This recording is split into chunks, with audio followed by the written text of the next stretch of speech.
Welcome to the Sharpe Way Show. Yes, Larry Sharpe here, 7 p.m. on the East Coast. So happy that you've joined me this evening. It is my birthday. Happy birthday to me. Yes, and I was on earlier, but now I'm here on the Sharpe Way. So why in the world would I want to come on today? Well, as usual for my AMA, ask me anything. I'm happy to take any questions or comments. I tend to start up with something that kind of bugged me or perturbed me or something like that over the weekend. And it's usually either something by Fareed Zakaria or Michael Smirkanis. That's usually who it is. Not always, but most of the time. Tonight's so different. Yeah, it is. And it's that story about the woman Rachel Nichols, who was who got in trouble from ESPN, right? She's I think a co-host or anchor or something. She's a personality there on ESPN. She's a white woman who a recording of her talking about one of her black colleagues, female also, was leaked. There's a lot of stuff on this one, but the number one thing that you should understand before I show you the clip here is she didn't know she was being recorded. That is an issue, just so you're there.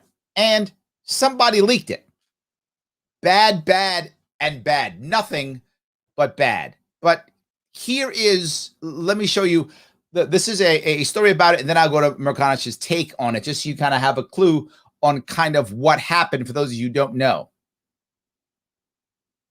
So the first thing they teach you in journalism school is don't be the story. You should not be the story. This is ESPN's Rachel Nichols, who became the story at her own behest. Hey, Black woman, I just wanted you to know that you're pretty dope. Maria Taylor, seen here, was the brunt of Nichols' ire, their colleagues at ESPN. If you need to give her more things to do because you're feeling pressure about your crappy long-time record on diversity, which by the way I myself know personally from the female side of it. Now the point I want to bring up for this one is this is Rachel Nichols talking to somebody on her phone, which we'll say who it is in a second, and she's a little bit upset. She's upset because the other woman is going to get, Maria is going to get her either a time slot or something like that. I forgot the details, but is going to get it. And she's saying, look, if you're doing it because you're feeling pressure because your diversity is crappy, which she's saying, yeah, I know it's crappy from the female side of it. Don't take my stuff. That's what she's saying. Just, find it somewhere else. You're not going to find it with me and taking my thing away. Nichols, unaware her camera and microphone were on, said this of Taylor. I also don't want to let this moment pass without saying how much I respect. Now, the funny part is what bothers me about this piece is that she literally, if you listen to the whole thing, and Smirkanish brings this up, she literally says how much she respects Maria. That's on the tape also. But you don't see that. She's not just apologizing now when she's in public. When she was on the phone, thinking that she was not being recorded, thinking that she was talking to a friend, she still said, Maria's awesome. She said, she's great at what she does. She says, I want her to succeed. I just don't want to lose my stuff. That's what she said. Now, I can see this going both ways, but I want to make sure we don't turn this woman to something that she isn't. She wasn't saying Maria's not good enough. She wasn't saying that. She was saying Maria's awesome. Just don't take my stuff. Now, you might go, that's selfish. I could hear that. But there's a difference between being selfish, right, if you want to call it that, versus not liking somebody because she's black. Now, she actually says, ESPN, not good for diversity. She goes from the female side. I felt it. In theory, intersectionality, as you keep hearing all the time, should kind of protect Rachel from this, in theory. I don't feel like it did. I don't feel like it did. How much I value our colleagues here at ESPN. How deeply, deeply sorry I am for disappointing. There was a mistake. She should have never said sorry. And I hate saying this because I say sorry. I do it too. I do it also. But man, our society has taught us the second you say sorry, now you're canceled. Now we trash you. That's what our society has taught us. I know it's terrible, and I'm not saying it's right, but if you're a public figure like her, you got to literally go, nope, you took it the wrong way. You guys are all sexist. And they're not. Well, they might be. I don't know ESPN, but that I know of, they're not. Maybe they are. But my point is, that's what cancel culture has taught us. That once you say sorry, now you're trashed. If you double down, then either they leave you alone or someone else picks you up because now you got gumption or whatever the thing is that they care about making money. That's Was I hurt, particularly Maria Taylor? And she brings up Maria Taylor. She doesn't go to anyone I may have hurt. She didn't say that. This is actually a good apology. She's like, no, to you, publicly, the woman by name. I hurt you. I'm sorry. She literally says it. And how grateful I am to be part of this outstanding team. And this was her apology, putting, in my view, Richard Jefferson and Kendrick Perkins in a tough spot. So Nichols is now on the back foot. The network has replaced her at this year's NBA Finals they got rid of her and didn't even put Maria in. Another fantastic reporter and journalist, Malika Andrews. There is that sense of entitlement. Now look at this. Now I got to be clear. I heard the tape. There was not that sense of entitlement. What you may not know about this is the deal that she was losing was literally in her contract. So ESPN was reneging on her contract. Come on. I mean, what would you do? I'm trying to be honest, right, with yourself. What would you do? I would ask, what would this woman do if there was some other black woman who has to get a chance, but it's in your contract? I'm just saying, isn't it human to fight for what's yours? Rachel Nichols' father-in-law, dearly departed, a beloved, famed Hollywood director. Her mother-in-law is Diane Sawyer. At some point, she got the job over somebody else who deserved it more. Now, how do you know that? Now, this is just being mean.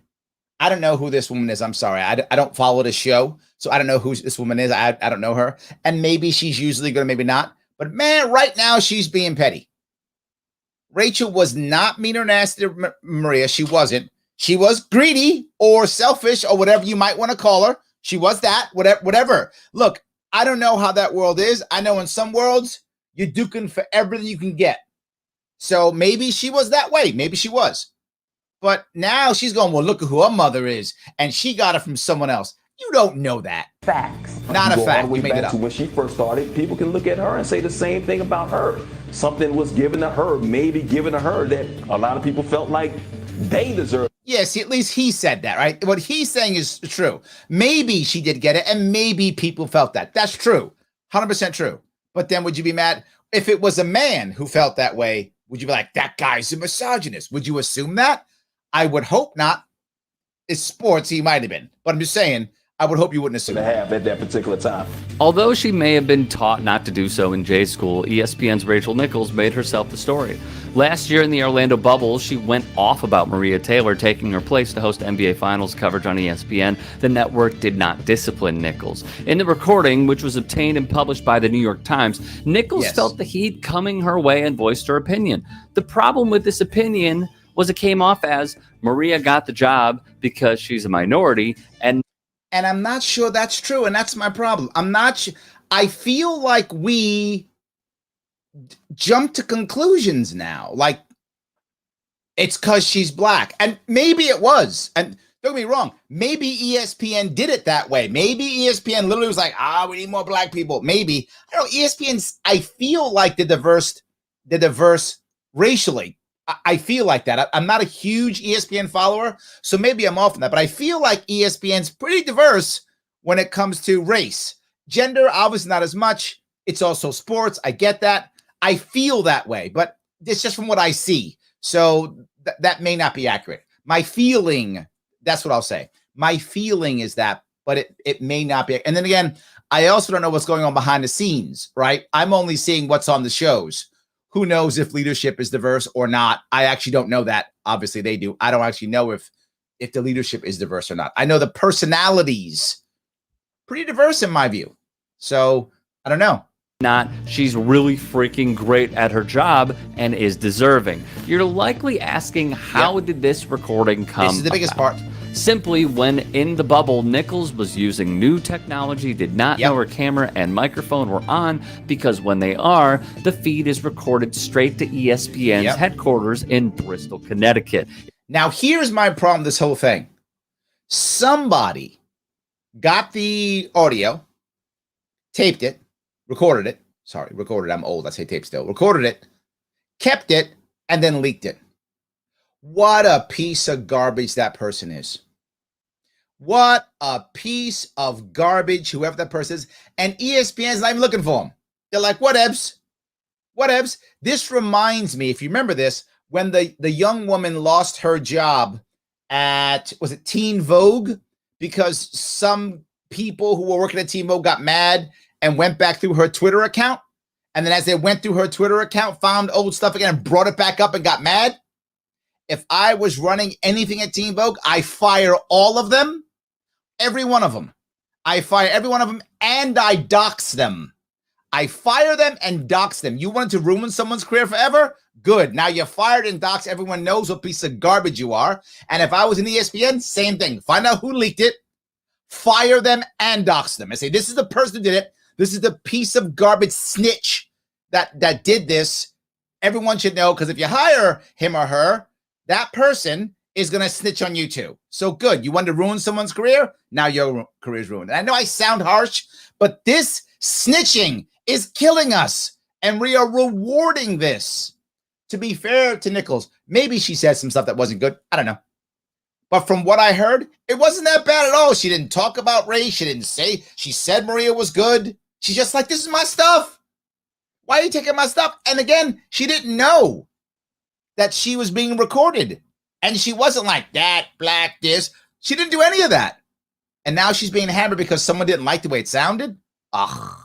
It was Horrible. effectively the remote pandemic version of a hot mic. Yep. You can be as liberal as you want to be, a freedom fighter, an ally, a real one, take a knee, fist in the air, until they come for what you see as yours. Isn't that everybody? What you think? Everyone's just gonna take everything? Isn't that everybody? So you know what? I got you, Sharon Reed. Sharon Reed, I got you. No allies then. How about that? No allies. If you're not prepared to surrender everything, no allies.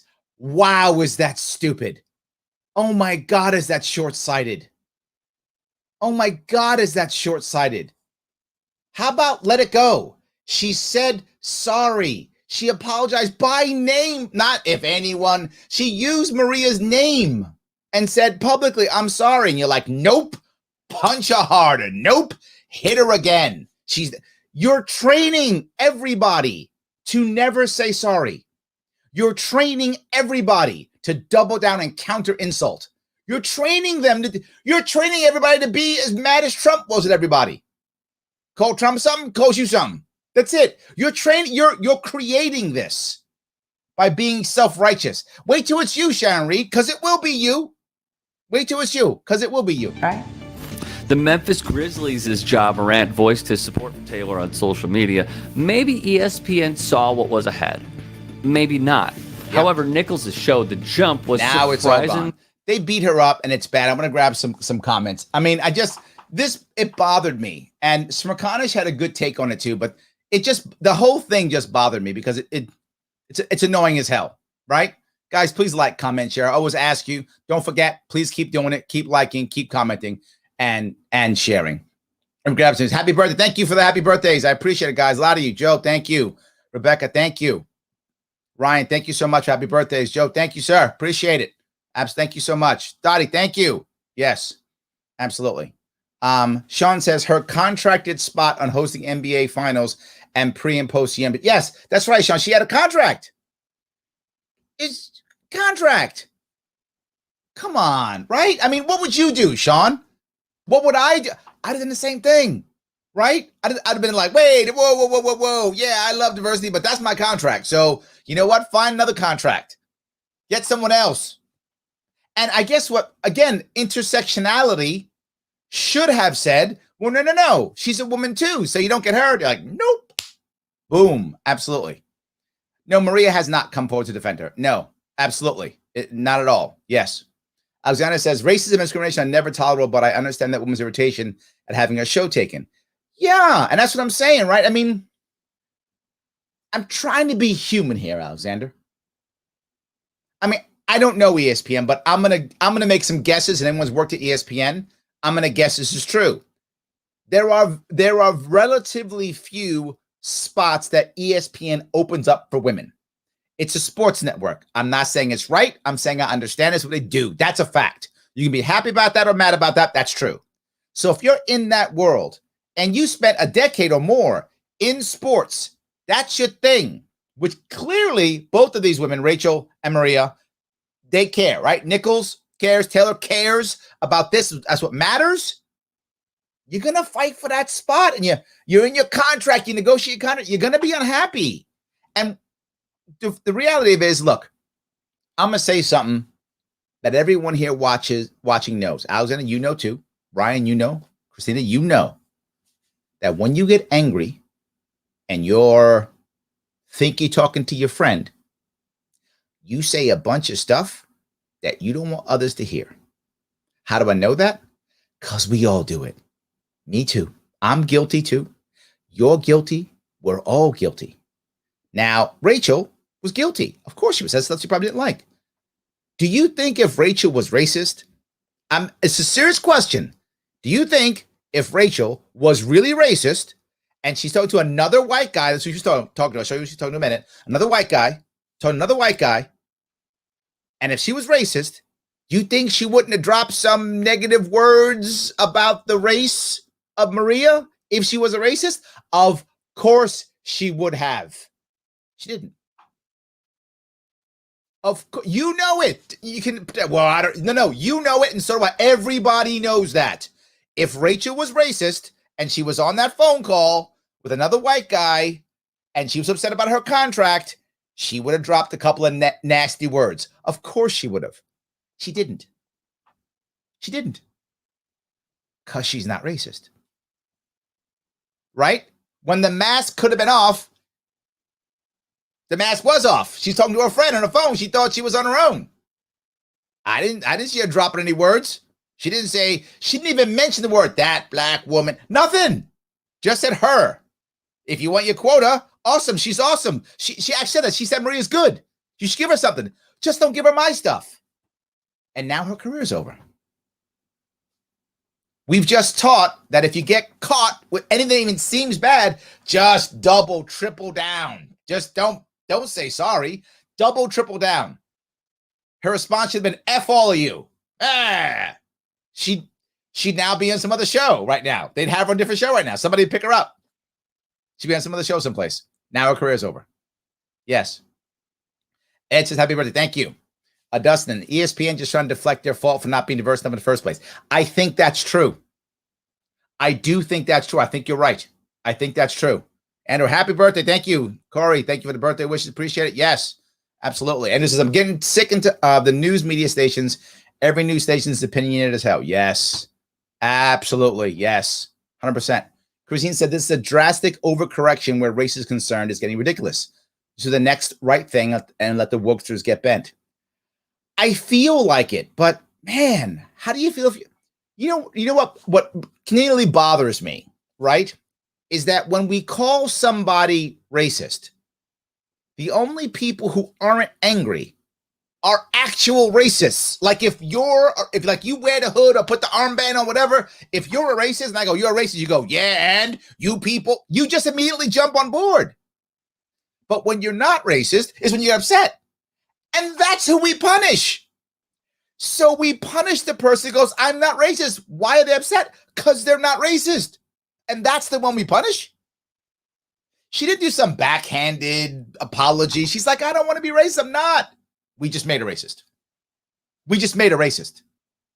Now she's like, these black people. She's talking that trash now because she did all the right things and they went, And then silly Reed goes, let me get her again. Yeah, that's why.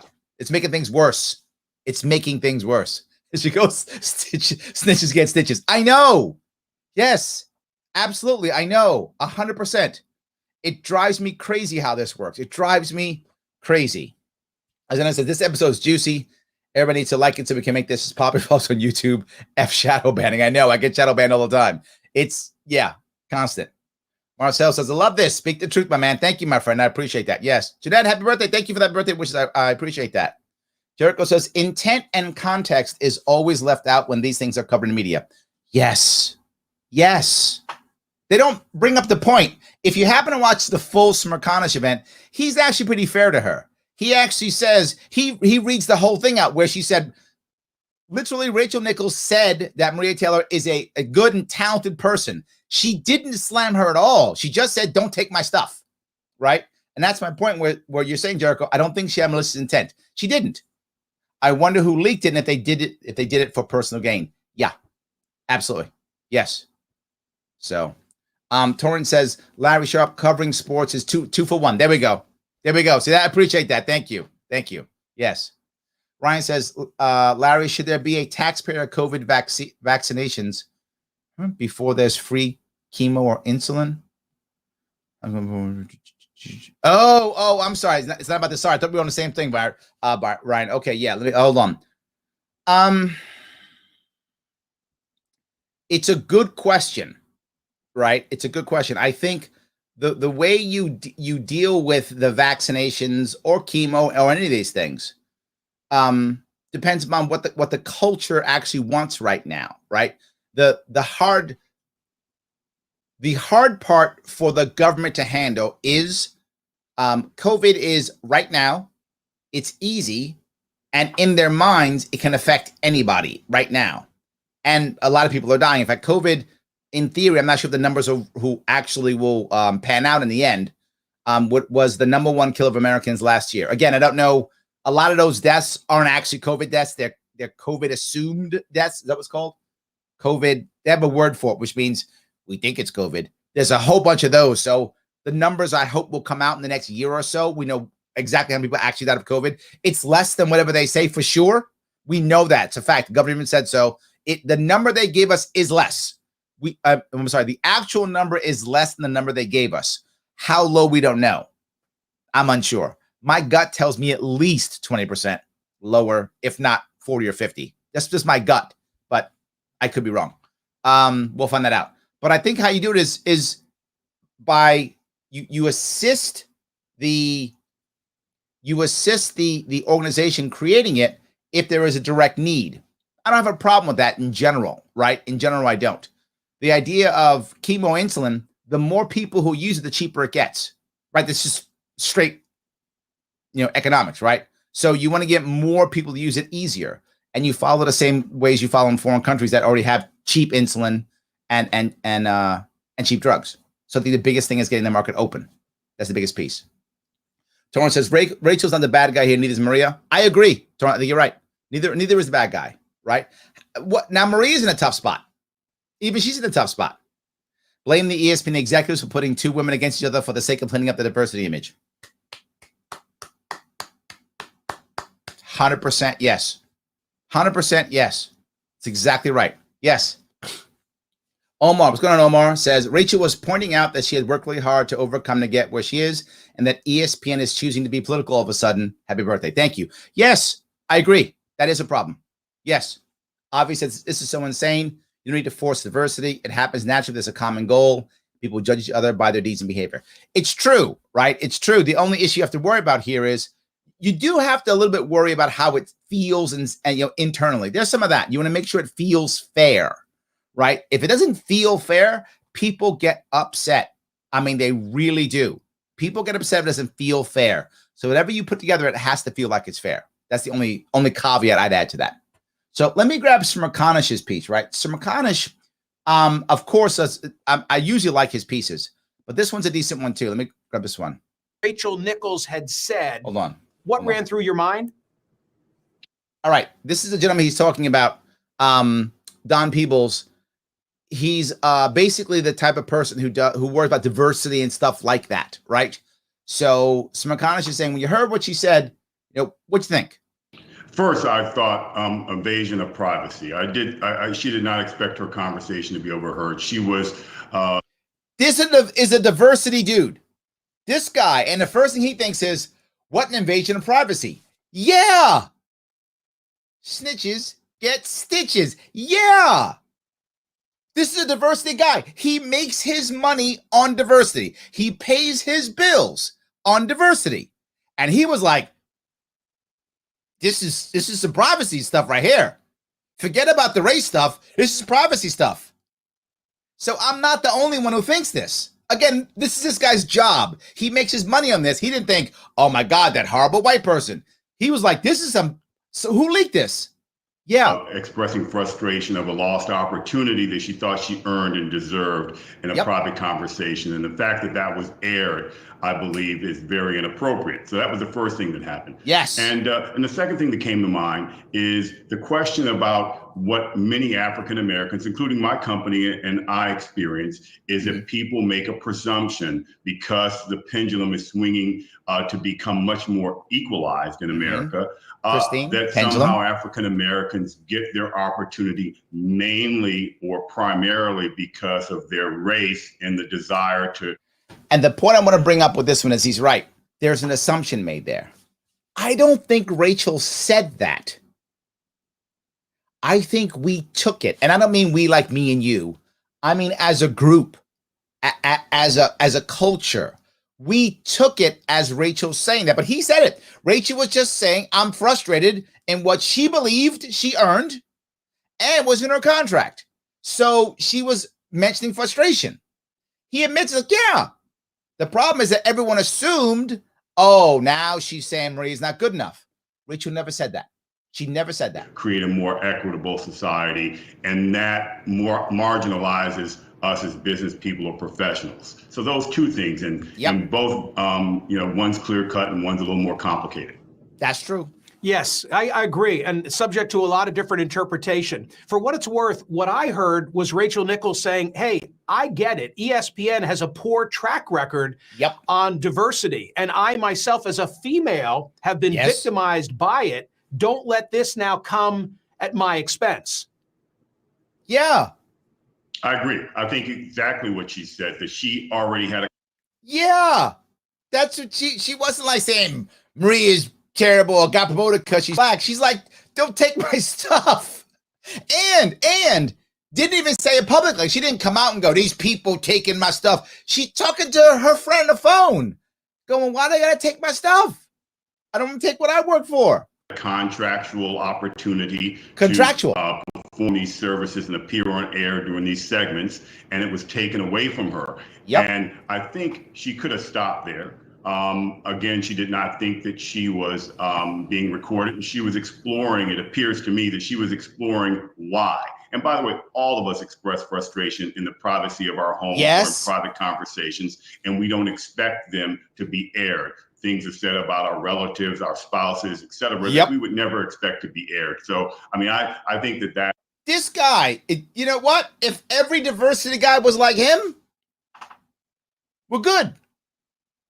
If this is the worst diversity guy, we're in. A guy who actually understands human nature, that people will say things or act certain ways when they're in private and they feel like they're being attacked. Because he's done it, I've done it, you've done it. Yeah, that is human nature. Doesn't mean you're a bad person. It means you're human. Now, if she was outside saying, oh, these black people get my jobs, that's a different thing. She never said that, ever. But she's being treated like Rachel was outside in the street yelling about how black people are taking my job. She didn't do any of that. And when she was in private, she could have. And she didn't even say that in private. That is one element here. In fact, that we're talking about her private conversation is certainly an invasion of her privacy, but gives an illumination as to some of the things that African Americans, especially black women who have a double exposure to bias, are sensitive to. Well, this is a valid point. He says it exactly right. He says that black women have double exposure to what they're sensitive to. And it's true. And if you're going to lead in today's world, you have to be able to understand that people are going to be more sensitive about lots of things. And one of the things as a leader to be is try your best to not be insensitive. And that's challenging, right? But also, if you're that woman and someone says something wrong, you don't have to assume it's because you're a woman. It might be. It's possible you have misogynist or somebody doesn't like you because you're whatever, possible.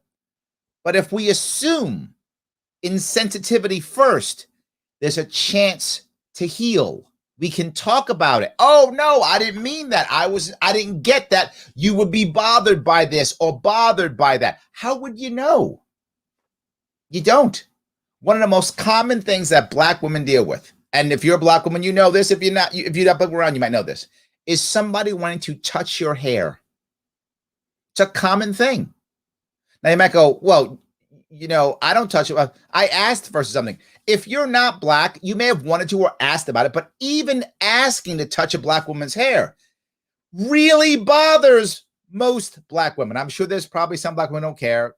I've never met any, but I'm not going to be, I'm being generic here, right? They don't like it.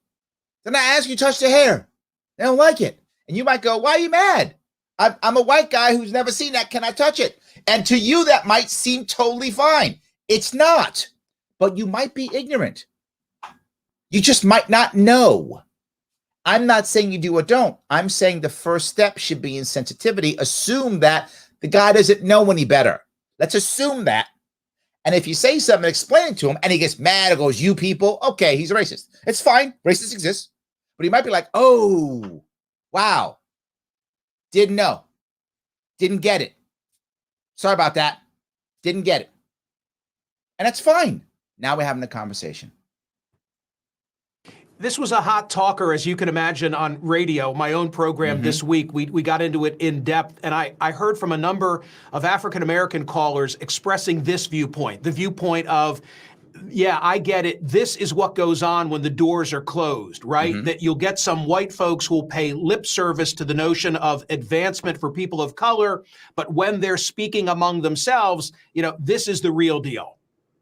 Yeah, but is this the real deal? Right? I hope it is. I hope that Rachel and her friend are the norm. What I mean by that, when Rachel had the opportunity behind closed doors to use racial slurs or to say things that were bad and negative, she didn't. Right? She didn't. She had a chance to. She decided not to. Why? As far as she knew, nobody else knew. She could have dropped any nasty slur she wanted to. She didn't. And act like that's how they're behind. You mean people want what they think is theirs behind closed doors? Yeah, that's not white people. That's everybody. That's white people, yes, and black people, and Hispanic people, and Asian people, and all people. We all want what we think is ours. That's kind of how it works. So I don't know. We all supposed to just go, I'm giving up all my stuff because someone's not me. Is that what I'm supposed to do? It's not human. It isn't human. Yeah, but that wasn't the case here. I mean, the reality here is Thank you. He's right. I mean, anybody who's competing in a very highly desirable profession or industry is going to be extremely competitive, and they're going to fight for their opportunities. And the idea that we should expect people to give up the opportunities that they worked hard to earn those opportunities for the sake of a more equitable society. I think it's more incumbent on ESPN and other companies to create broader opportunities for diverse employees, and not at the expense of white employees. Otherwise, we're going to continue to have this divided nation and our divided society. The idea is that— Hold on. Did you hear a guy who's talking about diversity, who literally said, we can't keep punishing white people because we're just going to have a divided society? Yeah. Hey, Sharon Reed, you hear this, brother? Listen to him. Listen to this, brother. He's speaking the truth. How about you get allies to change systems? How about that? I like allies to change systems versus let's make another white person angry. This is not the right answer. We've got to expand opportunities and give people of color and give women an opportunity to develop skill sets and an opportunity to compete. And so ESPN probably could have done this a lot better by simply expanding some opportunities and handling this last year and not letting it percolate for a year. Yeah. Rachel Nichols dealt with this on camera. Here's what she had to say. So the first thing they teach you in journalism school is don't be the story. And I don't plan to break that rule today or distract from a fantastic finals. But I also don't want to let this moment pass without saying how much I respect, how much I value our colleagues here at ESPN. Look at that. How deeply, deeply sorry I am for disappointing those I hurt, particularly Maria Taylor. By name mentioned, sir. How grateful I am to be part of this outstanding team. I found that to be a pretty appropriate response. I'll be curious to hear what you think. I'm also wondering, how will she be treated and regarded by players going forward? Will there be any move afoot that might shun her?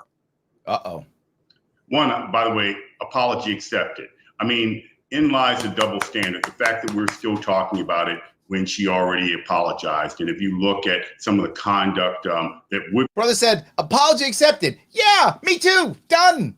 Done and done. See that? Done and done. Let's move on. Next.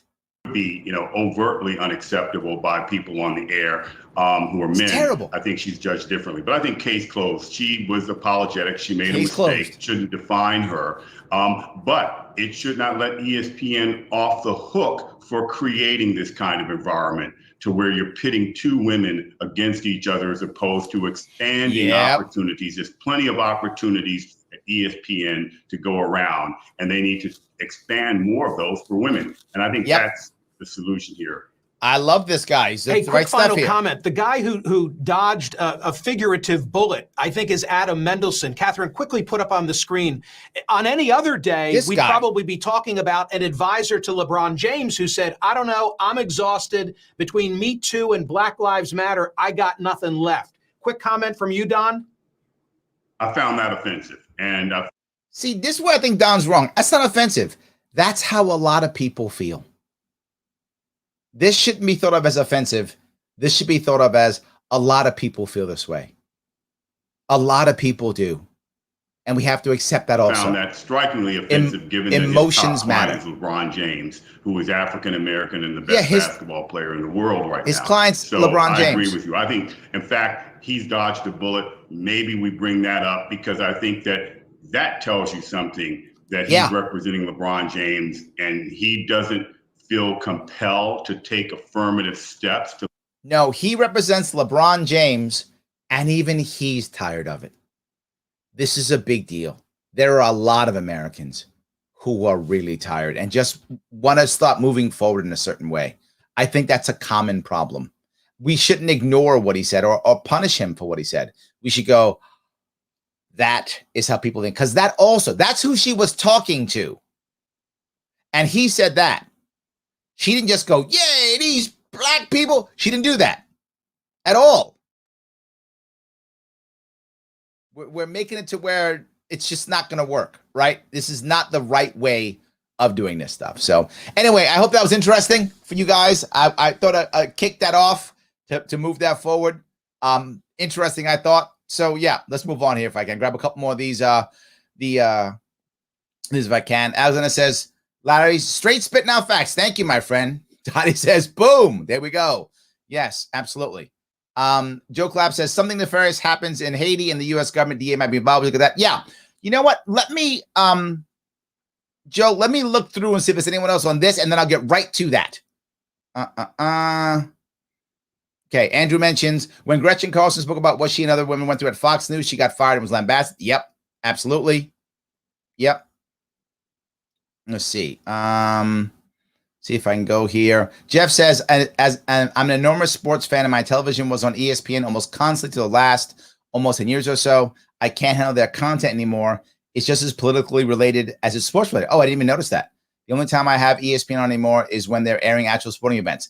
That's when I watch it, right? I don't watch the other shows. I don't care about that. I don't know the people at the shows at all. Yeah, absolutely. So I don't know. All right. Dustin says, yeah, I feel like this has a lot to do with ESPN worried about low environmental, social, corporate governance score. Oh, yeah, maybe. Absolutely. Yes, that's true. All right. Let me let me go back to what you asked. I want to cover all the other questions here. Let's see. Joe, something nefarious happened in Haiti and the U.S. government DA might be involved. Look at that. Yes. Joe, this Haiti thing, clearly, I don't like the fact that some leader was assassinated. Of course not, right? But that does happen, and it's not our country, so it doesn't matter that much. Yes and no, of course. It's near us, close. We don't want Haiti, a nation that's very close to us, to be, in turmoil. Of course, we don't want Haitian people to die for no reason, or of course not. There are a couple issues here, though. Haiti is already in trouble, has been in trouble for literally, 200 years, give or take. Haiti has been attacked. Haiti has been embargoed. Haiti has been threatened for, I don't know how long, forever. It's been a very tough spot to be Haiti. Very, very tough spot. But the part that bothers me most, Joe, is that when the hit team went in to kill the Haitian president, they yelled, "This is a DEA operation." They yelled that because they wanted the president's bodyguards to stand down. They didn't want to get into a firefight. So as a way to get the president's bodyguards to stand down, when the hit squad came in, they were yelling, "This is a DEA operation. It's a DEA operation. Stand down, DEA operation." And they did. And they all got shot. Now, the problem is, you might go, why is that weird, Larry? Because why would the DEA be in Haiti? Why would his bodyguards know that there are DEA agents who might be walking around with guns and assaulting people? Why did the president think this would be okay? Maybe the DEA was coming to save me. Why would that be a thing, Joe? That shouldn't be a thing. Let's say, for example, we were in, I don't know, Russia, and it was Putin's guard, and they yelled, "This is the DEA operation." The Russian guards would just shoot them.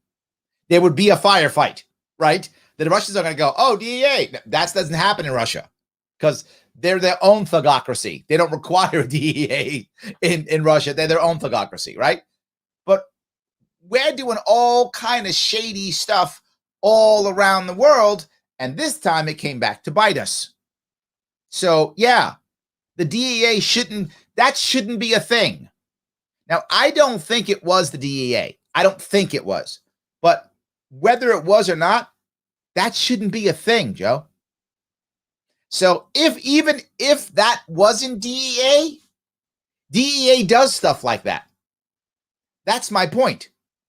Because if it wasn't DEA, and I don't think it was, but if it wasn't, clearly that kind of stuff happens in Haiti, or it wouldn't have worked. No one would have even realized it. So it's a very good point. We're doing some shady stuff that we should not be doing.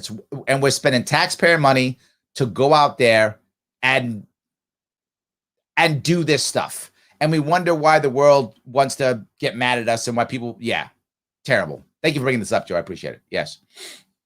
All right. John says, "Happy birthday, Larry. Donated $20.22. Thank you. From your earlier broadcast, if your plan falls in place, it'd be a game changer for the party and the movement. I'll make another donation to the New York State Convention if I can get your signature on your book." Thank you, my friend. I appreciate that. Yes. Let's see if I can keep going a little lower. Let's see here. Happy birthday. Thank you so much. Brian says, "Why does everyone want to interpret what someone says? Why not just accept what they said at face value?" Brian, I think it's Jeff's point, right? And I look back in the day when I was a kid. When I was a kid, teenager, watching MTV, all MTV did was play music, right? It was just music videos, commercials, and the VJ who would come on and say something funny about somebody, and then this video would come on and play music. Well, that wasn't sexy anymore. So now MTV's just shows. ESPN is also a bunch of shows. Now, part of that happened because of COVID. I get that. Part of that was because of COVID. So they were trying to find ways of filling airtime when a lot of sports weren't being played. That's part of it, not the only reason. So now they're putting up political stuff, to Jeff's point. Well, it's not fun, is it, if you don't interpret people's words? What kind of drama is that? It's not. And David walks around and says, "It seems all cable networks are moving away from the original program intent." It's true. I mean, History Channel is just shows. It's not history. The Learning Channel is not Learning Channel. It's like medical stuff. They're not what they're supposed to be at all. Yes, they're just not. All right. Let's see here. Joe says, "There have been plenty of black women asked to touch my hair, or they just touch it without asking. I don't take offense at all. I do have awesome hair." See that? You're good. You're good. You don't deal with the same issues. I like that. Yes. All right. Ryan says, "Yeah, I like sports, but could care less about the blah, blah, blah around something that in the real world means absolutely nothing." I'm not sure it means nothing, Ryan. And what I mean by that is the two parts to it. One, you have a woman who, in my view, had the opportunity to be a terrible racist if she was one. She's not one. and we're treating her like one. That to me is what I see all the time in this country. Am I wrong here? I think in this case, this is art mirroring life, right? I mean, again, I'll say it again. She didn't know that her phone call was being recorded. And you had a guy who was like, oh my God, me too. And now this, and oh my God, I'm done with this, right? And she could have just went off and he'd be like, yeah, she didn't. And she's still getting hammered. So if I want the average person to care about racism in the drug war, I need allies, right? I need allies. And I need as many as I possibly can get because ending the drug war is a monster. You can see it even in New York. We're struggling to legalize cannabis, right? How are we going to end the drug war when we're struggling to legalize cannabis? We still got DEA agents running around Haiti somewhere, right? I mean, who knows if they're actually part of that thing or not? I mean, Joe talked about it, right? Joe's like, we got DEA agents in Haiti. Yeah. So, Ryan, I think I get where you're going. It doesn't directly affect the systemic issue like the drug war. I agree. But how do I get that systemic issue fixed if all I'm doing is alienating people who would help me fix it? So I do think that's an issue. Just my view. I could be wrong, but that's my issue.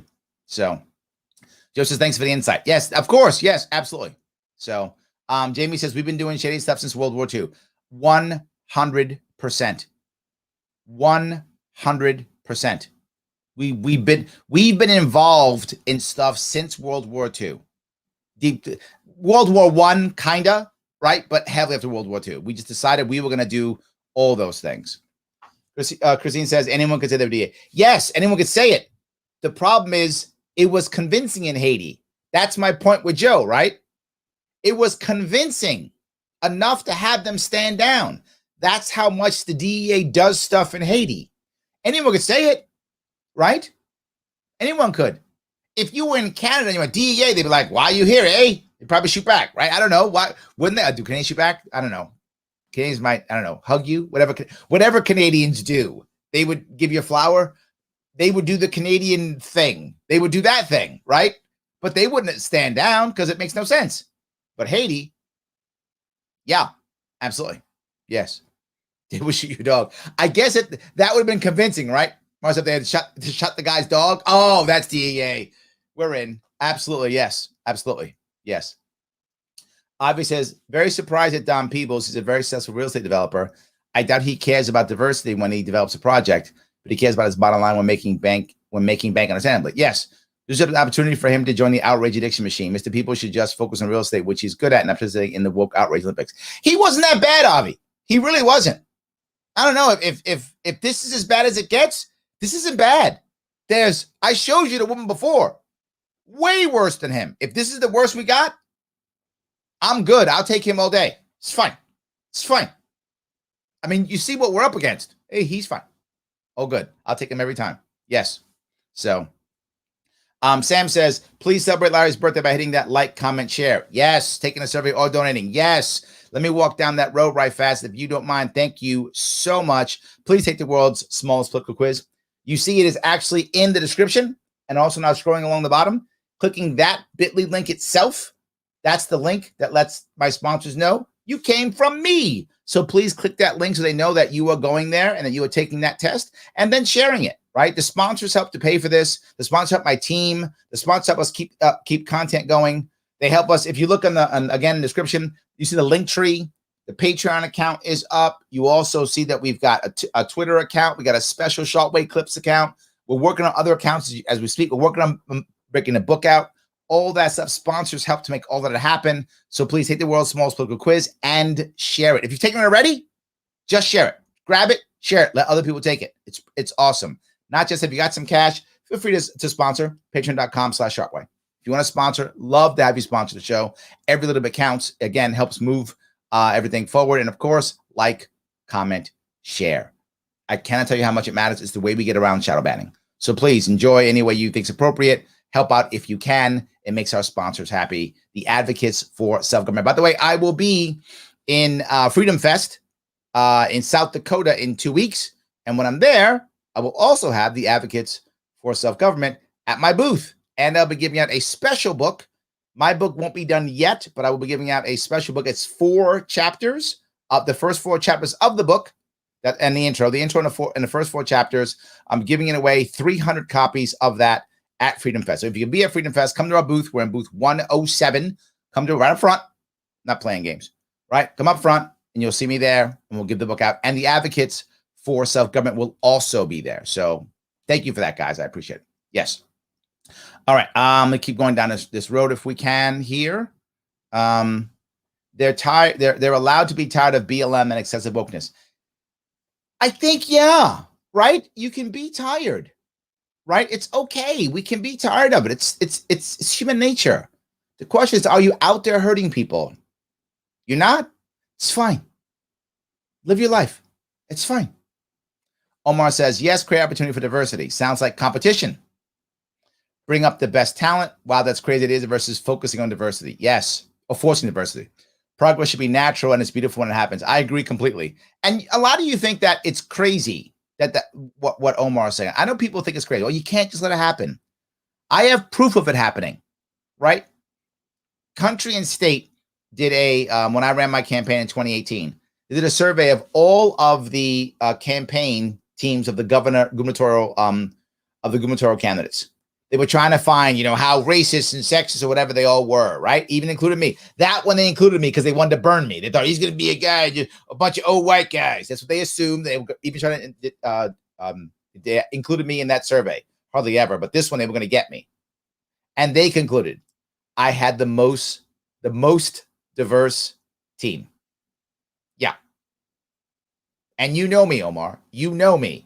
I wasn't like quotas. I was like, let me get the best people. And I had the most diverse team.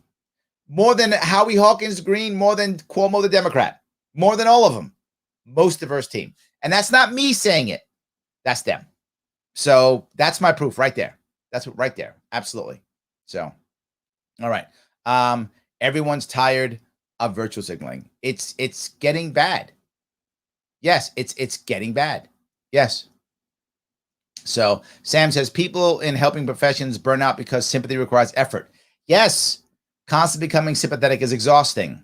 Aren't people entitled to their feelings, even if we're different? If we're different. Yes, but there's another piece too, right? Do you want to care about stuff? Of course you do. We all do. We all want to care about stuff. Nobody wants to just, decide, I don't care about people. I mean, I guess it's some people, but the average person cares about things. But how much can you care about? Right? I'm supposed to be aware of everything and care about everything. I'm just human. I just can't. And I got my own stuff to deal with. And so do you. We all got our own things we're dealing with. We might have our own personal problems, family problems, concerns, financial issues, friends, romantic issues, kids, aging parents, all kind of stuff. We got stuff going on in our life. So now I got to care about all that stuff and every other thing that you care about. Whew. Whew. Let me care about a couple of things. And let me just not do harm on the others. How about that? What do you think about that, Sam? How about I'll care about some things, I will, and the other things I just won't hurt. I'll just let you do you, and he'll do him, and she'll do her, and I'll just be over here, and I won't harm, right? I may not jump on board, but I won't harm. And if you make it easy enough, I'll be an ally when you need me. How about that? Imagine if that was our world, Sam. Imagine if our world was you pick a couple things that really bother you and you care about those plus your own stuff you're dealing with. And everybody else, you just no harm. And when it's easy for me, I'll be your ally. Not a bad world to live in. Not a bad world to live in. Yes. Joe says, ladies love to rub my bald head. I love that. There we go. I love that. Alexander says, Larry, have you tried to interview Marshall Burt? I don't think I have. I was watching an interview earlier between him and the LP Pragmatist Caucus. Seems like a great guy. Interview him on LDCL. I'll reach out to him. I love the idea. Thank you for that. I'll reach out. That's great. Very good. So let me keep going down here if I could. All righty. Avi says, Larry, did you see that Maj Touré was on Lawrence Jones' show on Fox News Talk about second A in urban America. That's kind of what Maj does, Avi. That's his thing. Yes. Lawrence Jones actually identifies as a libertarian. We need Maj and Larry special on Fox News to talk about 2A and libertarianism in urban America. I agree. I'm a big fan of Maj. He has an event coming up here. Forgot the date now. Oh, he's going to kill me. It's September. Check out his website, Black Guns Matter. He's doing an event. I will be there. It's another solutionary summit. I think it's in Florida. I think it's Orlando. I think. I will be there, and I think it's September. So, yes, absolutely. 100%. All right. A Haitian doctor has been detained in South Florida connected to the assassination. Oh, he fled. There we go. He fled. I like that. Maybe we catch somebody. Maybe. Carl says, elected Democrats are increasing militarized police forces in minority neighborhoods. I know. My governor is doing exactly that. Throwing more kids in cages at the border than any other time in history, charging more minorities than whites for simple firearm possessions, even though whites own more guns, and doing nothing to end the war on drugs federally. If I was a Republican, the first thing I would teach kids about is systemic racism. No, it's funny. It's yes, absolutely. Deborah says, "Hey, Deborah, how are you? It's been a while. How you doing? If you get elected governor, could you see yourself joining forces with DeSantis and other like-minded governors to turn this country around?" DeSantis has some decent ideas. Sometimes he's a little bit not libertarian, but sometimes he's very libertarian. So of course, right? Of course. I mean, he didn't want a lockdown. I mean, that was one of the biggest things, right? His state is way better when it comes to taxation compared to us. Budget, way better when it comes to us. So yeah, I think we could work together. Sure. There are certain things about it. Some of his stuff I'm not happy about, but it's fun. Yes. Sure. Of course. Absolutely. So let me keep adding this again here. Dylan says, I think we're all more tired of the lack of nuance in evaluating everything. Dylan, you have put your finger on something that is so important. I bring up nuance all the time, right? All the time. Not everything is just, left, right, black, white, good, bad. It's not always that. It's almost always gray. Not 100%, but very often it's gray. And again, I don't know if Rachel's a bad person. I don't know her at all. I don't know if Maria's a bad person. I don't know them at all. All I'm telling you is I heard that call. I saw the transcript of that call. Rachel Nichols is not a racist. Now, Dylan, everyone here watching, listening knows that when you're angry or you're annoyed or someone's taking your stuff and you're with somebody and they're getting mad about the same stuff and they're at all races, even close to racist, racial slurs come out. That's how it works. You don't even have to be racist. And I bring this up before. What some people don't get, and this goes back to your idea of nuance. There are some people who will use a racial slur, not because they're racist, because they know it hurts. And their goal is to hurt.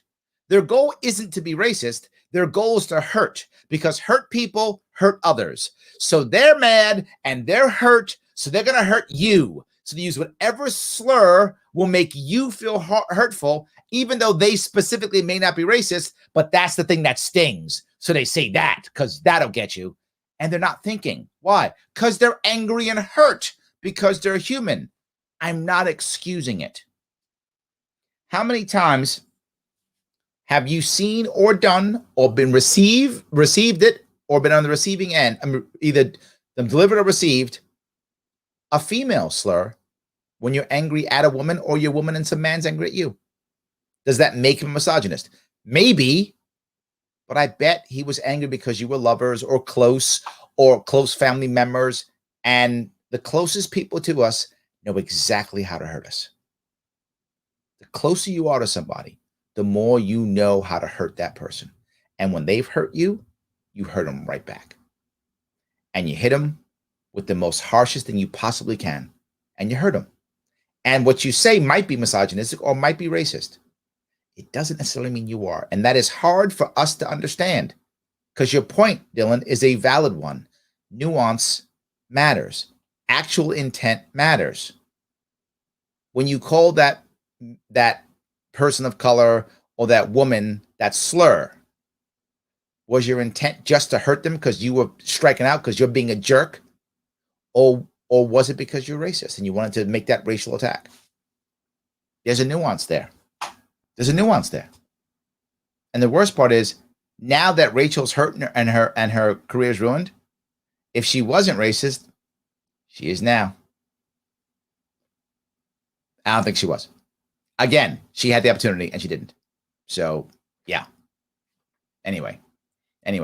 Sam says, I like your plan. See that? You're with me, Sam. I like that. It's a good plan, right? That's the right plan. Absolutely. That's a good plan. 100%.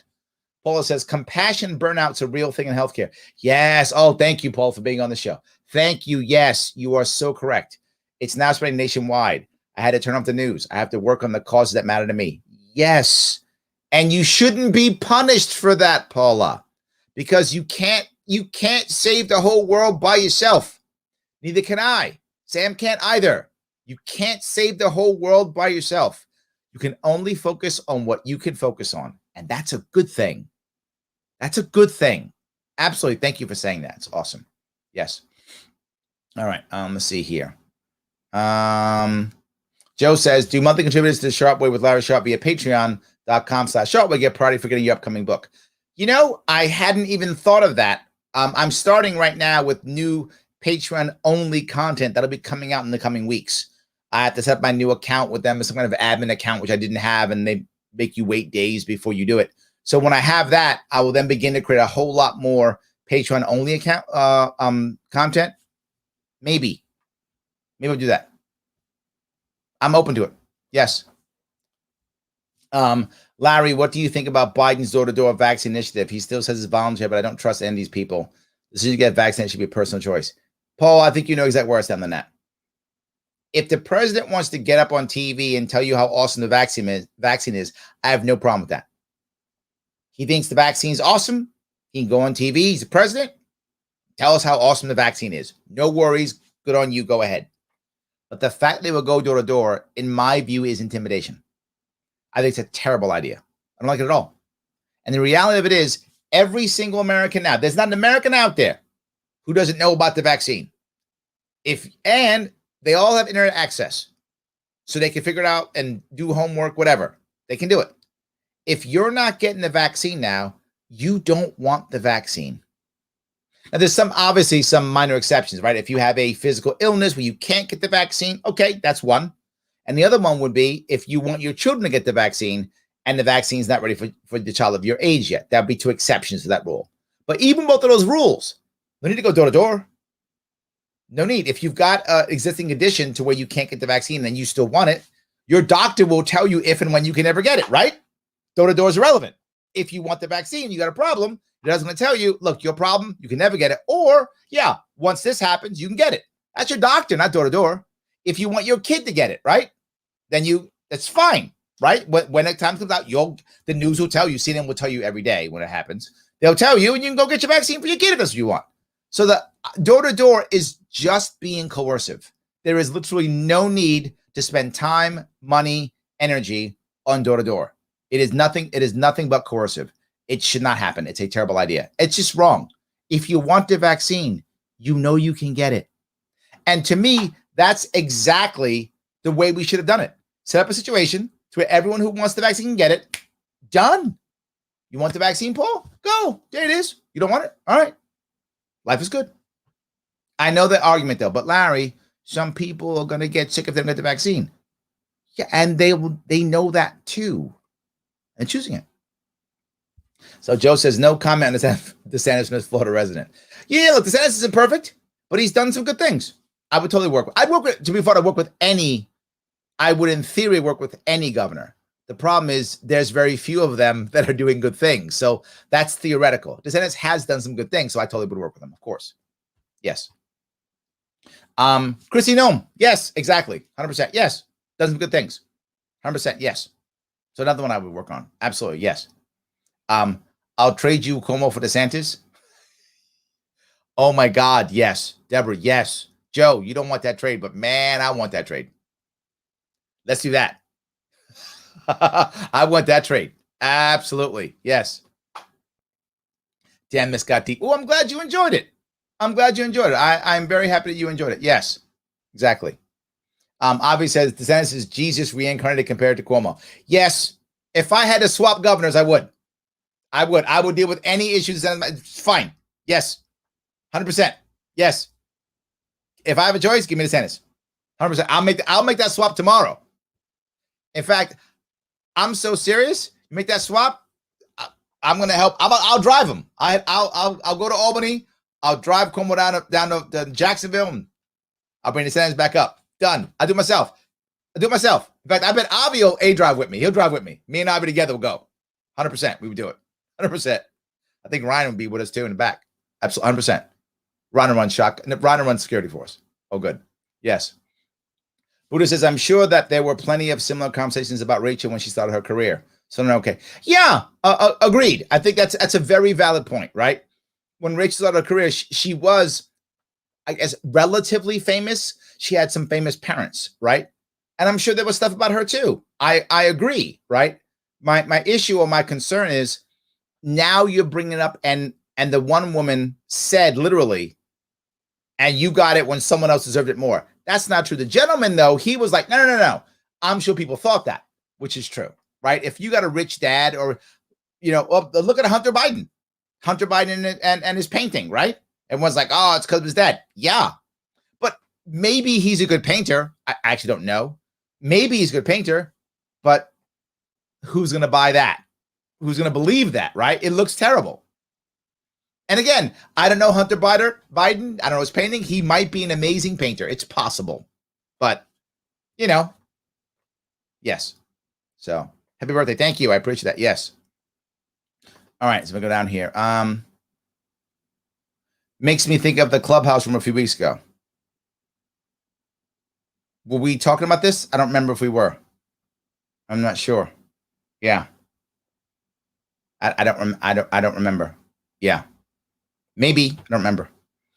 Christine says, comedian JP Spears has an awesome video about Biden's door-to-door vaccine push.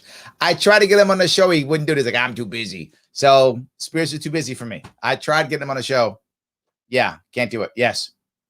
Buddha says, yo, can't save the world all by yourself. I'm just lazy. That's good. I like that. That's good. Kenneth says, if as many people, Americans knew about the LP that know about the vaccine, this country would be in a lot better place. That's for sure. Yes. That is absolutely for sure. Yes.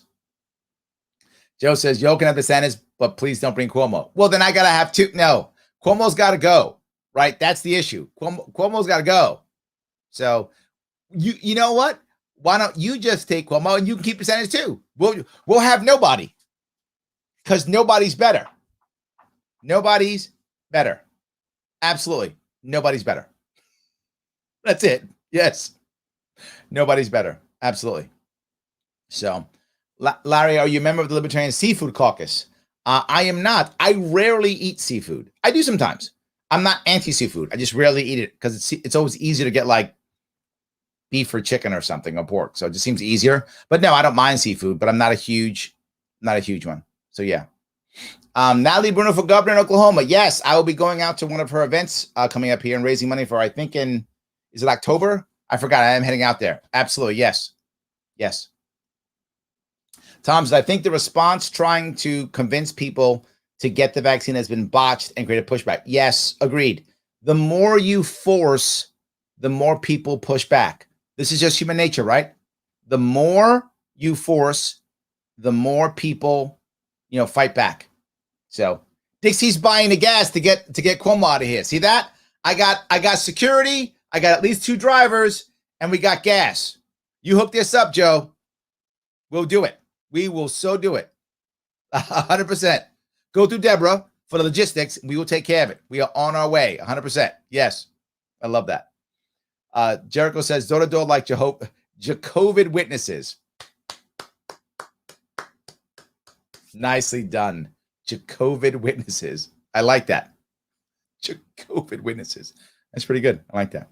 All right. Let's see here. Paula, Larry, surprised that Eric Adams won the Democratic nomination. For those who don't know, Eric Adams won the Democrat nomination for mayor of New York, which means the odds are very high that he will be the next mayor of New York. And you might say, well, why do we care? Right? We care because he's a former Republican. and a former cop, and this is New York City. That's why. Because he's a former Republican and a former cop, and he looks like he may be the next mayor of New York City. That's a big deal, right? That's a big deal. And what I will say, without question, is it does say something, Paula. It says what I've been saying before. People weren't listening to me. So many people were not listening to me. The reality of it is, the average Democrat is not the loud Democrat. The loud Democrat is all about, oh my God, culture war, culture war, culture war, culture war. The average Democrat is, can we go back to status quo? That's what the average Democrat wants. They want status quo. Can we just go back to status quo? Can we do that? And we don't want crime in our city because that's not status quo. And what Eric Adams promised was, I'll take care of the crime. We're back to status quo. And they were like, okay, we'll take you. That's what actually happened. All the people who were yelling and screaming about, oh, we're going to, have force this, force that, force this. Adams hardly ever talked about culture wars. A little bit. Look, Adams is still a Democrat. Let's be clear. Paula, you know this. He's still a Democrat, right? But as far as New York City Democrats go, he's about as far right as you're going to get for a New York City Democrat. He's about as mainstream as you're going to get in New York City as Democrat. There's not a more mainstream Democrat in New York City who was running than Eric Adams. He's the most mainstream you're going to get, right? And again, for some of you who are Republicans, that's still too far left. I get it. Remember my city. It's New York City. That's about as far as you're going to get, right, when it comes to Democrats. Now, the Republican, of course, is Curtis Sliwa, who's further right. Obviously, he's Republican. And, of course, we have Stacey Pressman running, who's a Libertarian. So we do have other people running. But I'm just saying, as Democrats go, he's the most mainstream you're going to get. So, yes. So, thank you. Deborah asks, where can I read your plans for the New York economy back on the plus side? Can you go over some of your major budget points now? Sure, right? If you, LarrySharpe.com hasn't gone away. It's still there if you want to go to LarrySharpe.com/policy. The vast majority of my policies have not changed. I was right 3 years ago. I was right 3 years ago, and I'm right now. If you look at my policies, imagine if we had put those policies into place, what New York would look like now. When it comes to healthcare, hospitals, certificates of need, all that would help with COVID. When it comes to allowing for cannabis production, when it comes for allowing reducing alcohol restrictions, all of those things would have been better when it came to COVID. Every one of them. So I'm still there. Just check that out whenever you want. Now, there are some other things that they'll adjust. The things I have to adjust, which again, I haven't announced that I'm running yet. So I'm still talking about it now. For those of you who care at LarrySharpe.com, check it out. But a couple things have to change. One of them is I wanted to get rid of New York State's income tax in 4 years. I probably can't anymore. The damage is so harsh from the terrible lockdowns. The odds of me being able to get rid of income tax in 4 years is tough. Maybe, right? Depends on how my education plan works. I'm thinking it might be 6. And there's 2 reasons why now. I have to work on now, as I mentioned before, negotiating pensions out of the budget. That's at least 4 years, right? To negotiate them all out, to make it fair for the people who now basically don't have much of a pension because of how the tier system works, and still giving something to the people who paid into it, but some of them are getting $300,000-$400,000 a year to live in Florida. That's happening now. There's got to be a negotiation on that and a timing on that piece. And that's going to be some time. I'm thinking that's probably about a 4-year negotiation also. I was hoping that was a 2-year negotiation. It's probably not. The biggest issue I got to worry about still is Medicaid, Medicare. That's still a disaster. It's about $50 to $60 billion per year. We got to work on that by doing a couple things. Medicaid cards, which I talked about already, that's still on board, and by raising the copays. The copays right now are still $1 and $3, raised to $12 and $36, raises copays. So it stops the people who are taking ambulances as taxis, cuts that right out, but also make sure less people go to emergency rooms, and then make sure more people go to regular doctor visits. So we want that to happen too, to lower a bunch of, about, depending upon where you go in New York State, Medicaid, Medicare for a local budget is anywhere from 50 to 60% of the budget. I mean, it could be like the lowest 35, but it's very high. So we got to work on that piece also. But the biggest piece I have to work on is education.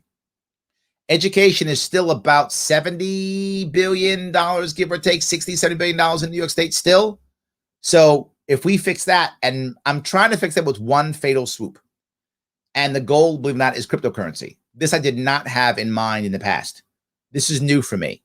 And why is it new? Because the budget now has grown by $30 billion since I ran 3 years ago. 35, about 30, that's about 35, about 35, yeah, give or take about 30 to $35 billion has grown, with a deficit still growing and less people in the state. Another 2 to 3 or 400,000 people gone, and a tax burden going up. So now that's why it's so bad. So how I want to fix education here is I want to pay for education not through property tax. I want to pay straight from Albany. Albany just sends a check. That's it. Albany sends a check. The check goes to every single school district based simply on how many kids do you have in your district. There's your money. Done. That's it. Times the amount. There's your money. My gut says that that amount is probably about $18,000. That's an assumption. I've not crunched the numbers on what that number is, but I think it's about 18. I will, if I run, I'll have an actual number. That's about my guess. At 18,000, that's $10,000 less per kid that we spend right now. But we had on top of that, that now no federal testing at all. No federal testing. All the federal funds go away, about $6 billion, and all of the strings attached go away. So the unions, to your point, I know you've also asked that question, unions, the teachers' unions, the administrators will not be happy. The administrators are not going to vote for me. And that's okay. I don't need them all to vote for me. I need enough to vote for me. The teachers will, because my plan gets rid of a lot of administrators, because there are no strings attached to my money. You get the money, period. What does that mean? All those administrators, so many, at least half of them are no longer required. Most of those administrators are grant writers, figuring out stats, reporting back to the state, reporting back to the federal government. Once that goes away, a whole bunch of administrative jobs go away. The average teacher in my state, in New York, makes about $80,000 to $85,000 per year, average. Some make a lot less, obviously. Some make a lot more, but that's about the average. The average administrator makes double that. There are administrators in New York State that make $300,000 or $400,000 per year. Yeah, they're gone. So that will begin to save money right there. But I'm not done. This is a massive plan, right? This is not a small thing. So I'm not done. In addition, I added my K through 10 plan, which means now we just fund the last years of college with a flat check a flat account for kids who are 16. When you do that, a bunch of kids won't go to that. Some kids will go to college directly. Some kids go to private schools. They'll go to wherever they want to go. Once you do that, you end up privatizing the last 2 years of school, which of course, again, we're dropping 20 grand for 2 years. That's $10,000 per year, because that's what private school will cost. Why? Because it's guaranteed government money.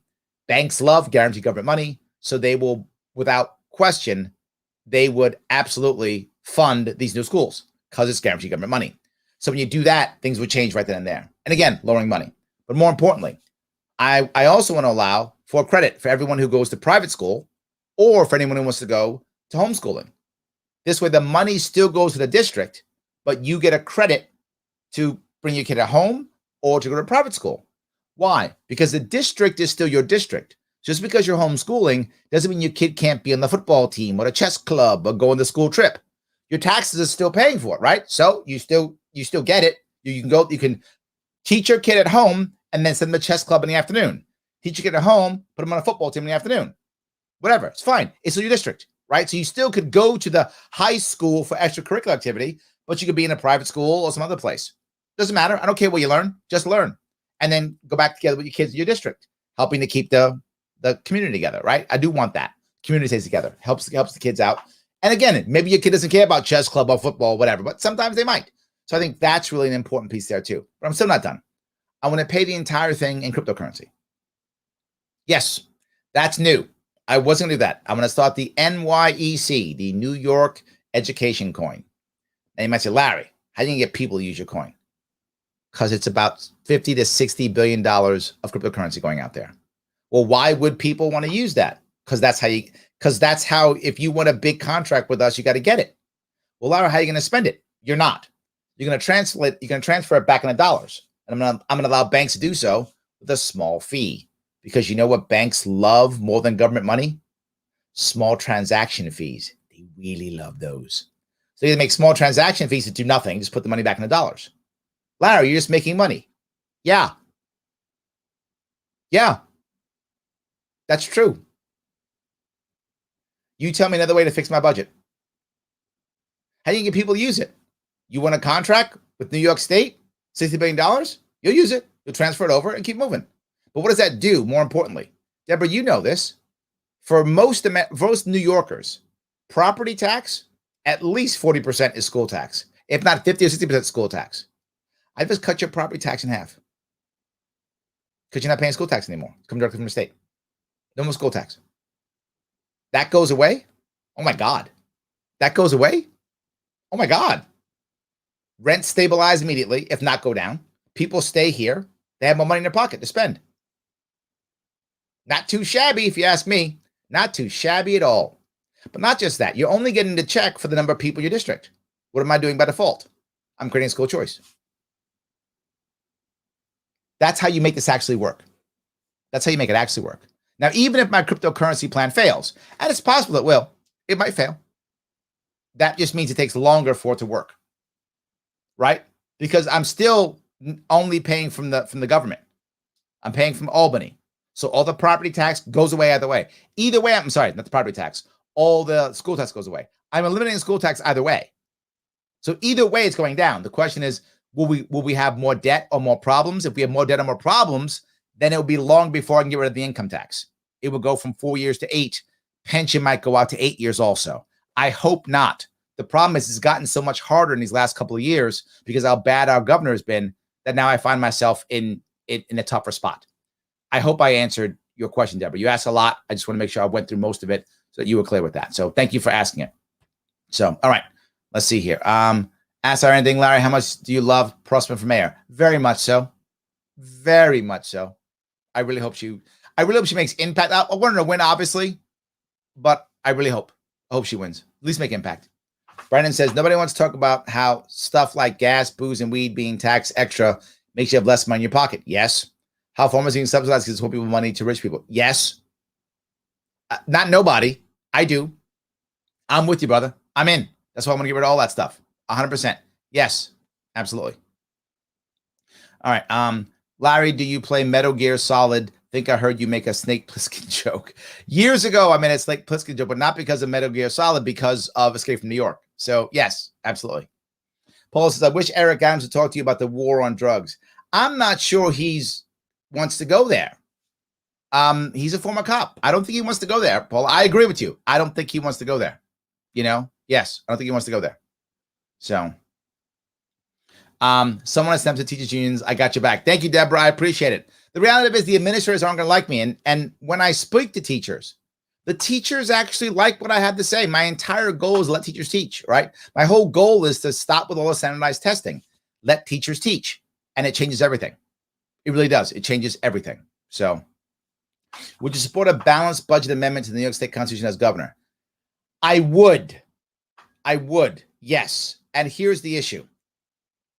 People often ask me, how are you going to pay off New York State's debt? And I say, I'm not. I know that makes people upset when I say it. We're in such a bad spot. I have to stop the bleeding first. I just want to service the debt for now. I don't think I can make any attempt to pay off New York State's debt in the first 4 years. And I know that sounds horrible. I know you libertarians are like, what? You got to pay the debt. I know. My state's not as bad as Illinois. Illinois is just shot. I mean, that's almost a basket case. We're not there yet.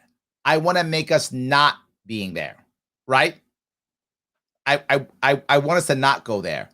I think we have to service the debt for the first 4 years, get the state back in the right spot, get people to stop leaving, get people to stay when we reduce property tax and make it easy to have a business in New York State. Then we can start paying debt off in the next 4 years.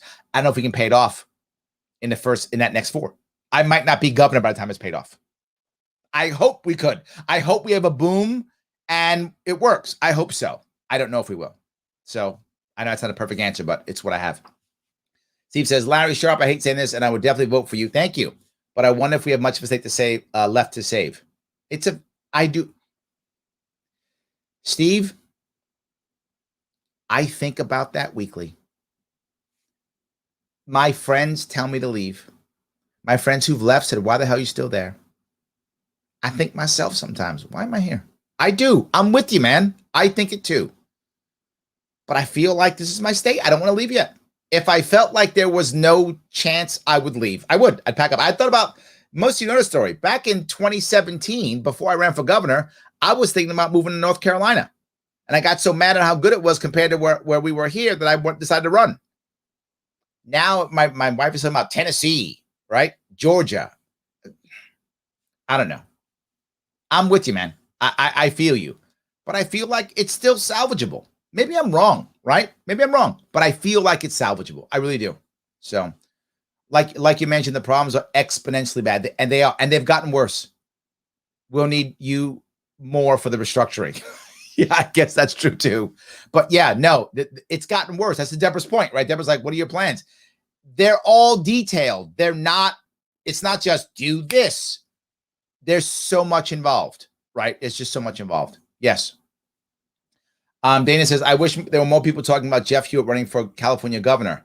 I think he's the only other elected official in that race. Yeah, I think you're right, Dana. I talked about him. He was on my show. If you guys can check it out, it was 2 weeks ago. By the way, interesting fun fact. It's not just my birthday today. It's his. Jeff Hewitt and I share a birthday. Twinsies. We are. Absolutely. Yes. Kevin says, it was talking about New York pension moving out of state today up here with the resident and how it's a vicious cycle. Yes. The more the taxes rise, the more move out of state, the more taxes rise. Yes. And the worst part is of all this thing, Ken, that when the New York person retires, which is common when they leave, they retire and leave, they take their pension with them. So the pension isn't even staying in the state. So New York State taxpayers are paying for people for their pension so they can spend it hanging out with Joe in Florida, right? I love you, Joe, but I don't want you taking all our money. But we're giving it to you. You're not taking it. We're giving it to you. It's consensual. We're like, take our money. We are just throwing all our money down there. I'm with you. At least if you're going to have a pension in the state, we should have a state that's good enough, that's fun enough, that's exciting enough, that's liberal enough, that you want to stay. I don't blame the people for moving. I just said I'm thinking about moving, right? I don't blame them for that. I blame our government for making a state where you don't want to retire here, right? You should want to retire here. That's the issue. Yes. So, all right. Let's see here. Obviously, Larry, do you know Kameli Foster from the Free Think Media and Fifth Column podcast? He's a libertarian, has been getting a lot of press recently talking about libertarianism in the black community. I know the Fifth Column doesn't care about me. They don't. They don't care. I'm amazed, and people tell me stuff, and I don't know what to believe.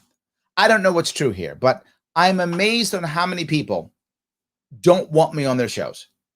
Just shocked how many that I would think would want me on their show, right?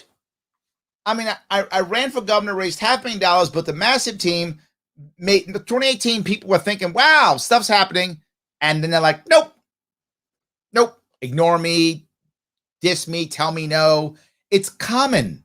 It's just like a thing. I don't know why. And libertarians, like non-libertarians, they're like, yeah, don't want me on. The people tell me that they think I'm going to beat them up or intimidate them or something. Like, do they watch my show? I don't intimidate people. I don't beat people up. Ever. It's not my thing. I mean, but that's not true. That's not 100% true. I don't beat them up in person when they're not my governor. But if they're my governor, I beat them up pretty bad. I do. It's true. That's when I do it. But otherwise, no. I don't do that. It's not my thing, right? There's nothing wrong here. There's no problem. Yes. So, Paul says, I think you should stay and fight. Larry, your family deserves to have the same freedoms as Cuomo's free state. Yes, I'm trying to that. Malik says move to Alaska. I've actually brought up Alaska, believe it or not. My wife is like, no way. My wife's like, no way, no way. Absolutely. Joe's like, golf, move to Florida, golf.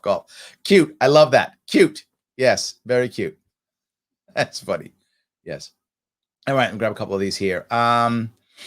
Dustin says it would work with a stable coin that's equal to the dollar. You wouldn't want a crypto that crazy volatility. I agree, Dustin. If the concept is you link it to the dollar or something like that. Agreed. I wouldn't want it free floating. Free floating would not work. You want it to be linked to something. The thought process is the dollar, but it doesn't have to be the dollar. It could be something else. Anything that's stable, right? Anything that's stable. Yes. Torrance says, I listen to Larry just to steal ideas. Please keep stealing. Please keep stealing. 100%. Steal away. Take all of them. Yes, all of them. Alexander says, I hope everyone watching this has hit the like button. Yes, please hit the like button. It does matter. Yes, absolutely. Absolutely.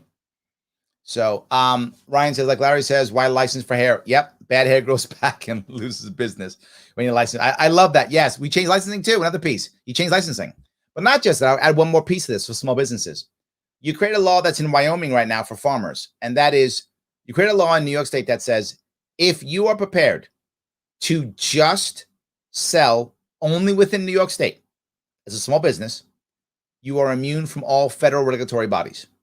Right? So no federal regulations if you're going to sell only in New York State. You only have to worry about New York State regulations only. That's it. And you have to somehow put on your packaging or on your storefront that you are not following federal guidelines.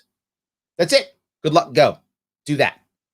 Because what will that do? It gives the little guy an advantage. All the big companies are across states, in fact, across countries. So they all have to follow all kind of regulations. You don't. Only New York State regulations. But Larry, it won't be safe. If that's true, then change New York State regulations. Or don't buy that person's stuff. Buy the big corporation stuff. They're following all the rules. So your choice. If you're like, look, I don't trust New York State. Okay. There's no force in this. Go ahead. Buy from someone else. But you and I both know people will buy local. We do. We will buy local. We absolutely buy local. So we would. And that would give small business a better chance of survival. And then if you're a small business owner, you decide, you know what? I want to expand. I'm growing. I want to blow up and go do other stuff. Wonderful. You now know what your threshold is, and you can prepare accordingly to make that growth and to fight the big boys if and when you're ready. You don't just get crushed by the big boys when you're not ready. You only make the move to play with the big boys if and when you decide to do so. That's the piece. Absolutely. So John says that will put pressure on the schools to better their product. Yes, it would. Because you can go, note, the money just goes to the district. How do you get to that district? I don't care. That, by the way, is a Swedish model.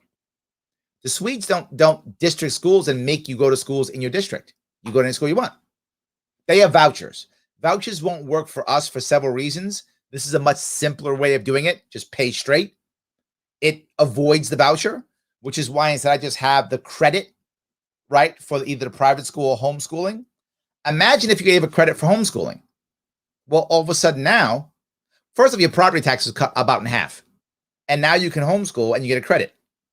This would encourage more private schools. You might go, well, why do I care? One of the biggest reasons is something like COVID again. Yeah. How many kids in New York State couldn't go to school? They're talking about giving kids a chance to redo their year all over again. That's how bad this was. But imagine if we had communities that were prepared to handle schooling wherever. Yeah, change everything. Change everything. So I've been talking about 100%. Absolutely. So good. All right, and grab a couple more. Let's see here. We don't give up unless Larry's not governor. Just can't take this theft and extortion of my labor any longer. I appreciate that. Guys, you see at the bottom, I put the world's smallest political quiz. Please take that quiz if you don't mind. Click that link. Take that quiz. If you haven't taken it, please take it. If you have taken it, share it. Let other people take it. It does matter. It makes my sponsors very happy. My sponsors do want this. Of course, if you want to support the show, patreon.com/Sharpeway. That's awesome. Appreciate it. $10 is fine, whatever you can do. Or you can do any of that if you don't want to. Just make sure you subscribe to YouTube. It does matter. Sharpeway YouTube, Sharpeway Twitter, and Sharpeway Facebook. So just in case I get hammered and they start canceling me and stuff, I still have Sharpeway to fall back to. So please, like all the Sharpeway things, particularly Sharpeway YouTube. That's the most common one. Like that. If you haven't subscribed to that, click the bell so you see what's going on. It does matter tremendously. It helps a lot. Please do that. If you can sponsor, awesome. But no matter what, always like and comment and share. Guys, thank you so much for today. I'll be back tomorrow. I forgot what I'm doing tomorrow, but I'll be back here tomorrow at 7. I'm doing a show at 7, and I'm also doing another show late on Wednesday. and also on Friday. I'll be doing them on Thursday. A bunch of stuff. I'm going to be on Green Room again. Thank you so much for tonight. And thank you for all the birthday wishes. I really appreciate it. Thank you so much for birthday wishes. I will see you all tomorrow.